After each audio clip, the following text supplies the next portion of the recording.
शुरू अल्लाह के बाबरकत नाम से जो बहुत बड़ा मेहरबान और नहायत रहम करने वाला है। अली जनाब बच्चा चैनल सब्सक्राइब दी दरखास्त कर रहा ते इन जनाब कम अज कम को 150 कि 200 बाल्टी जनाब सट्टी खड़े। इस पीडर स्टार्ट होने वाला बिल्कुल नामो निशान ही कोई नहीं। तो पहले जनाब एक पार्टी लगी रही, उन्हें कम अज कम को 500 बाल्टी जनाब दे सट्टी, लेकिन पीटर स्टार्ट नहीं होया। हूँ वो जनाब पार्टी खाना खा रही तो ये जनाब दोबारा ट्राई कर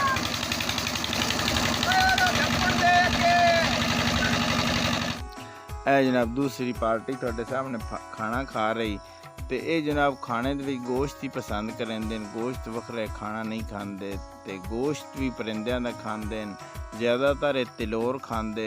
अगर तिलोर परिंदे का गोश्त ना लभे तो वत तितर या बठेरिया का गोश्त खाते, वरना ये खाना बिल्कुल खाते नहीं, भुखे मर वेंदे। लेकिन अज तक इन्हों गोश्त के अलावा रोटी नहीं खाधी ते रोटी भी कम अज कम 15 तो 20 रोटियां जी ने वो इन्हें लाजमी खानी होंदियां।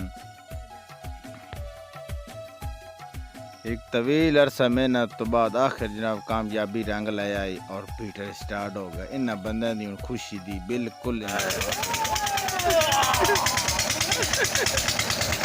जनाब मुंजी लाने वाली मशीनें जनाब चाइना तो आईया इंतहाई जनाब अणथक मशीना।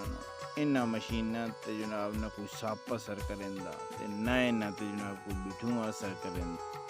पूरी दुनिया जनाब फिरदियां ते हैश टाइम जनाब पाकिस्तान के मिठ लख के इलाके में जनाब मौजूद हैं। अगर किसी बंदे ने ज़रूरत होवे ते कोई भी नंबर किसी टाइम जनाब मिला के ते ए जनाब तुसी इस्तेमाल कर सकते हो।